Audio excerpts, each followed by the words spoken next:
गांव के एक छोटे से घर में रामदयाल नाम का एक बूढ़ा पिता अकेला रहता था। उसकी दुनिया सिर्फ उसका इकलौता बेटा अर्जुन था। जब अर्जुन छोटा था तो रामदयाल खेतों में मजदूरी करके उसे पढ़ाता था। खुद फटे कपड़े पहन लेता, लेकिन बेटे की किताबें नहीं लाता। कई रातें ऐसी गुजरी जब पिता भूखा सो गया ताकि बेटे का पेट भर सके। अर्जुन हमेशा कहता था, पिताजी, एक दिन मैं बहुत बड़ा आदमी बनूंगा और आपको किसी चीज की कमी नहीं होने दूंगा। यही बात सुनकर रामदयाल हर दर्द भूल जाता था। समय बीता, अर्जुन पढ़ाई के लिए शहर चला गया। शुरुआत में रोज फोन आता, फिर हफ्ते में एक बार, फिर महीने में, और धीरे धीरे सब खत्म हो गया। गांव वाले कहते, तुम्हारा बेटा बड़ा आदमी बन गया है, वो वापस नहीं आएगा। लेकिन रामदयाल हर बार मुस्कुराकर कहता, नहीं, मेरा बेटा ऐसा नहीं है, वो जरूर आएगा। बूढ़ा पिता रोज शाम रेलवे स्टेशन जाता, हाथ में बेटे की बचपन वाली पुरानी फोटो लेकर घंटों बैठा रहता।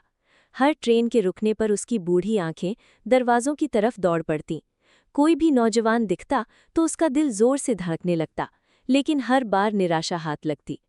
बरसात में भीगा, ठंड में कांपा, तेज धूप में जलता रहा, लेकिन स्टेशन जाना कभी नहीं छोड़ा। स्टेशन के चाय वाले से लेकर कुली तक सब उसे पहचानने लगे थे। सबको उस बूढ़े की आंखों में इंतजार दिखाई देता था। एक दिन स्टेशन पर अचानक कई बड़ी गाड़ियां आकर रुकीं। कुछ अमीर लोग उतरे और उनके बीच सूट पहने एक बड़ा बिजनेसमैन भी था। जैसे ही उसकी नज़र उस बूढ़े पिता पर पड़ी, उसके कदम रुक गए, हाथ कांपने लगे, आंखें भर आईं। वो दौड़कर बूढ़े के सामने पहुंचा और घुटनों पर बैठ गया। कांपती आवाज में बोला, पिताजी। रामदयाल ने धीरे धीरे सिर उठाया। कुछ पल तक वो पिता को पहचान ही नहीं पाया। फिर कांपते हाथों से उसके चेहरे को छुआ और रोते हुए बोले, अर्जुन, तू आ गया बेटा, मुझे पता था तू जरूर आएगा। बेटा फूट फूट कर रो पड़ा। उसने पिता के पैर पकड़ लिए और कहा, पिताजी, मैंने दौलत कमाने के चक्कर में सब कुछ पा लिया, लेकिन सबसे जरूरी इंसान को अकेला छोड़ दिया।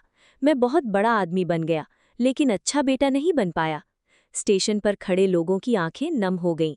उस दिन अर्जुन अपने पिता को लेकर घर लौट गया, क्योंकि उसे समझ आ चुका था कि दुनिया की सबसे बड़ी दौलत पैसा नहीं, माँ बाप का साथ होता है।